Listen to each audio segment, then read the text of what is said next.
All right, good morning everyone and welcome into mid-morning. So I have a special prize for you on this Friday. Miss Caitlyn Wooten is joining me in studio, and guys, she is a local Pilates instructor. So Miss Caitlyn, I was talking to health experts, and we were talking, you know, everyone's getting moving with the new year, and February tends to be that time. Some people may have strayed away from those New Year's resolutions, but you're here to say that you can still get involved or pick it up if you're kind of nervous. Yes. That's one of my favorite things I love about Pilates. It can meet you wherever you are. Okay. You don't need any special equipment. You don't have to even have a membership. You can do it at home. You can do it if you have just a few minutes in your day. It's great for beginners, but it's also great if you're already someone who moves a lot for maybe a recovery day.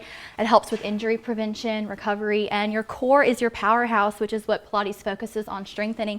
So whether you run, you lift, Pilates can help with that and support you in whatever movement you already do, or just set a great foundation if you're just getting into exercising. Very versatile. So talk to me a little bit about why you got into Pilates and the how you become an instructor, because I know a lot of times when you're looking for, if you are interested in Pilates, who do I go to? Who's certified? Yes, so I first discovered Pilates after I had my now 2-year-old. I had a C-section and I wanted to get into exercising, and I started at our local Studio Pilates. The owner is great, and they have a bunch of different variety of classes, and that's where I got certified.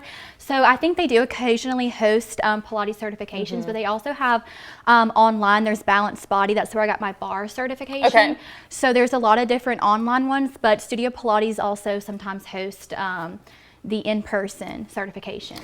And so there's a few different forms of Pilates. You predominantly do mat Pilates, and our viewers will see when we get on our mats, but there's Reformer Pilates, which involves kind of a machine with springs on it. Is there any other forms of Pilates, and are they all at the core the same?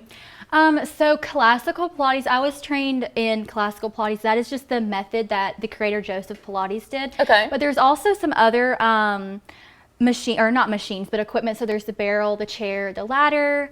There's also the Cadillac. So, in Columbus we have the Reformer and mat. But at the core, yes, the principles are the same on focusing on strengthening your core, improving posture, mobility.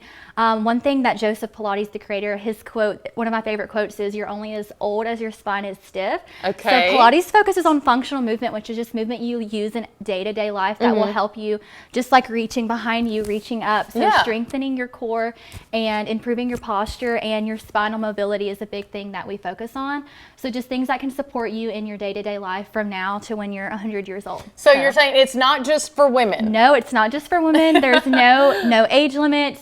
We have actually lots of men come try classes. I always love when guys come, actually. It's just they have different expectations, like, oh, this will be easy. Yeah. But Pilates will humble you. Let me tell you. So Miss Caitlyn, you teach at the YMCA in Caledonia, and you also teach at the gym, and you're hosting a free event for the public coming up. So talk to me about Pilates in the Park. So this is a free event. We actually started it last fall with Lowndes County Recreation. We did, I think, 3 or 4 different ones, but it's just a free class in Crown Park, which is in the soccer complex. So it's great for if you've been wanting to try it. All you need to do is bring a mat and come try the class. All right, guys, and we've got our mats in studio. We'll be trying it out right after the break. Stay with us here on Sunrise. All right, everyone, and Miss Caitlyn Wooten is joining me in studio, and we were talking all things Pilates, and now we're actually going to show y'all some Pilates. So, Miss Caitlyn, typically you would not wear shoes. We're wearing shoes because we're in studio, but what would you usually wear for Pilates? You would typically either be barefoot or you can wear socks, especially grippy socks. That just helps you to stay nice and stable on the mat, and we do a lot of foot articulation, so the shoes can kind of get in the way of that, but we don't want our toes out on camera. And again, this is something that all of you guys can do at home. We have a mat. You don't have to get a mat. You can just get on the floor and do it. So, all right, guys, I'm about to be humbled. I'm just going to let y'all know. So, Miss Caitlyn, I'm going to let you lead the way. What are we going to do So we're going to do the ab series today, which is 5 exercises. Okay. We're going to start on our back. and come into a tabletop position, which is just stacking our knees over our hips and our ankles are in line with the knees. Okay. And we're gonna start with the breath, actually, because breath work is a big part of Pilates. So I like to start by placing the hands on the rib cage. Take a deep inhale through the nose. Feel that breath widen through your rib cage. On your exhale, knit the ribs back in and feel your core tight and think about zipping up a tight pair of pants. That's your engaged core. So just find that and find your breath throughout these exercises. Now we're gonna float our arms up to the ceiling, take a deep breath in. And on your exhale, we're gonna come into an ab curl. So your gaze comes towards the middle of your thighs. And we're gonna pull our right knee in towards our chest, extend our left leg long. Your toes are pointed, your legs are long. Inhale. And exhale, switch the knees. So just alternating sides. We're just gonna do a couple more here and then go into our double leg stretch. So both knees are gonna pull into chest now. Your low back is flat on the mat. And all of these exercises can be done with your head down. To modify, which is great for beginners. Now inhale, we're gonna extend both legs and reach the arms overhead. Exhale, sweep the arms, pull the knees to chest. Inhale, extend. Exhale, sweep. Last one, then we're gonna go into scissors. So both legs are going to extend to the ceiling, toes are pointed, legs are long. Left leg extends out, so you're finding that scissor shape. Your right hands will just walk up however high you can comfortably reach behind that leg. Inhale, prepare. Exhale, pulse that leg in twice. Inhale, release and switch. So you're getting a nice stretch in your hamstrings as well. The straighter the back of that knee is, the deeper that stretch will be. Last one, pull both legs in. Our hands are gonna come behind our neck for this one, elbows are wide. And we're gonna pull our heels together, toes apart, find that Pilates V. Inhale and exhale, lower. Inhale, lift, and you start small here. It can just be an inch or two, wherever that low back stays flat.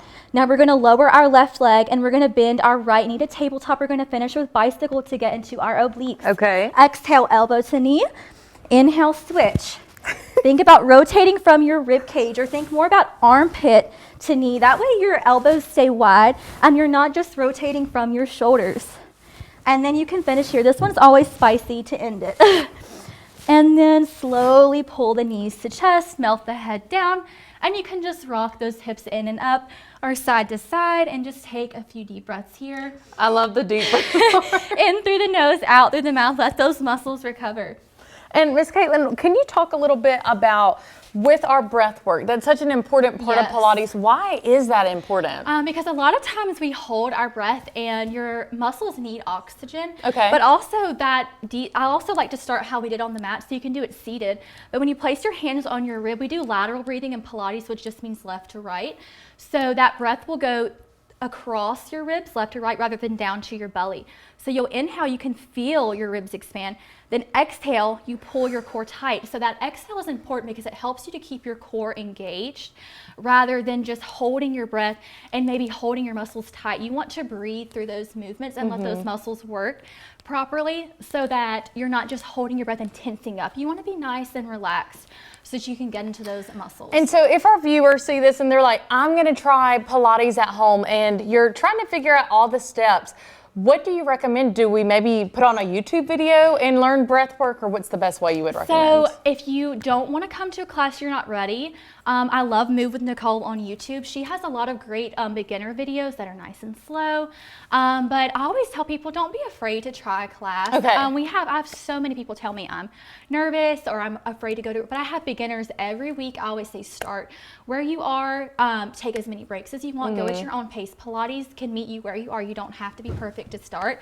I also offer private sessions if you are nervous about doing a big group class, so you can, practice one-on-one and really focus on your form. And guys, if you want to try out Pilates, you can do the free class in the park coming up February the 13th, correct? 14th. Valentine's Day, Pilates in the park with Caitlyn. Thanks so much for joining us. We'll be right back.